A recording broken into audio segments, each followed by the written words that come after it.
400 కోట్లు ఇవ్వనందుకే సినీ నటుడు నాగార్జునకు చెందిన ఎన్ కన్వెన్షన్ ని కూల్చారని బీఆర్ఎస్ నేత బాల్క సుమన్ ఆరోపించారు.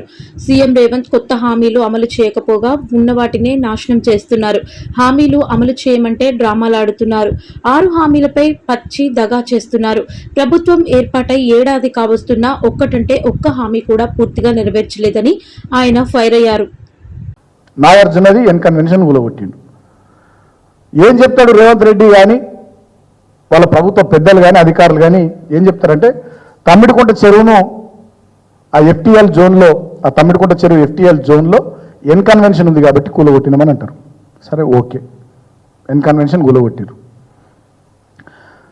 హిమాయత్ సాగర్ చెరువులో హిమాయత్ సాగర్కు సంబంధించినటువంటి చెరువులో ఎఫ్టీఎల్లో కాదు చెరువులోనే హిమాయత్ సాగర్లోనే ఆనంద కన్వెన్షన్ అనేటటువంటి కన్వెన్షన్ ఉంది. తమ్మిడికుంట చెరువులో ఎఫ్టీఎల్ జోన్లో బఫర్ జోన్లో ఉన్నటువంటి ఎన్ కన్వెన్షన్ కూలగొట్టిన ఈ మొగోడు ఈ సిపాయి హైదరాబాద్లోని చెరువుల్ని రక్షించే రక్షకుడు రేవంత్ రెడ్డి హిమాయత్ సాగర్ చెరువులో కట్టినటువంటి ఆనంద కన్వెన్షన్ ఎందుకు కూలగొట్టలేడు అంటే ఇండస్ట్రీలో నడుస్తున్నటువంటి టాక్ ఏంటంటే రేవంత్ రెడ్డి నాగార్జునను 400 కోట్లు అడిగిందట. రేవంత్ రెడ్డి నాగార్జునను 400 కోట్లు అడిగితే నాగార్జున ఈయనందుకు ఎన్ కన్వెన్షన్ కూలగొట్టిండు.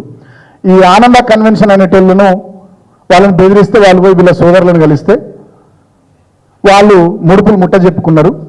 దాంతో ఆనంద కన్వెన్షన్ కొట్టలేరు. నేను వాళ్ళు ఇంకో మాట అడుగుతున్నా,